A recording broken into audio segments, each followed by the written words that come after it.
आज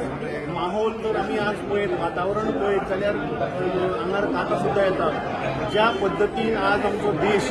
तुटत आसा ते मागीर प्रायस रायज आसूं इन्फ्लेशन आसूं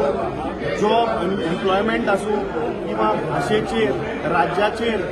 जातीचेर जे आज तोडपाचो जो प्रयत्न हे भाजप सरकार जे करता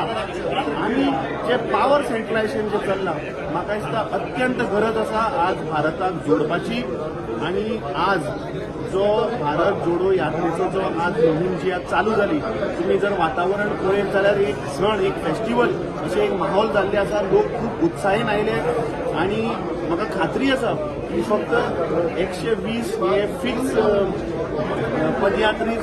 पूर्ण 3,300 किलोमीटर राहुल गांधीजी बरोबर चलतले पूण त्याच बरोबर म्हाका ज्या उत्साहीन जे आज लोक हांगा आयल्या म्हाका दिसता मिनिमम 15 ते 20,000 एवरीडे बेसिसार लोक चलतले सगळ्यात महत्वाची गोष्ट म्हणटा ते आमचे बाब प्रदीप नाईक म्हाका खूब खुशी भोगता आणि प्राऊड फिलींग जाता की हे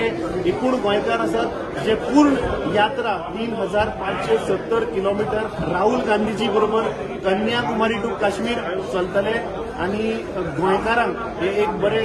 अभिमानाची गोष्ट आसा की गोंयचो झेंडो प्रदीप बाब घेवन पूर्ण देशभर कन्याकुमारी टू काश्मीर भारत जोडपाक हाजो उपयोग करतले. भारत जोडो यात्रेसाठी जे काही पदयात्री चालणार आहेत तुम्हाला असं वाटतं त्या माध्यमातून काँग्रेस पक्षाला नवसंजीवनी मिळू शकेल?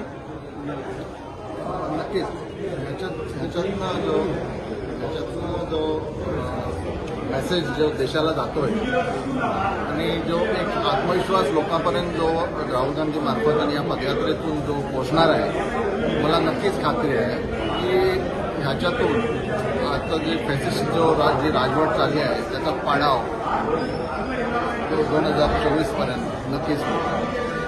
नक्कीच मित्र हो, भारत जोडो यात्रा नवीन एक संकल्पना घेऊन देशामध्ये सुरू होते त्याबद्दल हे आपल्याशी संवाद साधलेले होते अमित पाटकर जी गोवा प्रदेश काँग्रेस कमिटीचे अध्यक्ष आणि त्यांचे सहकारी. धन्यवाद.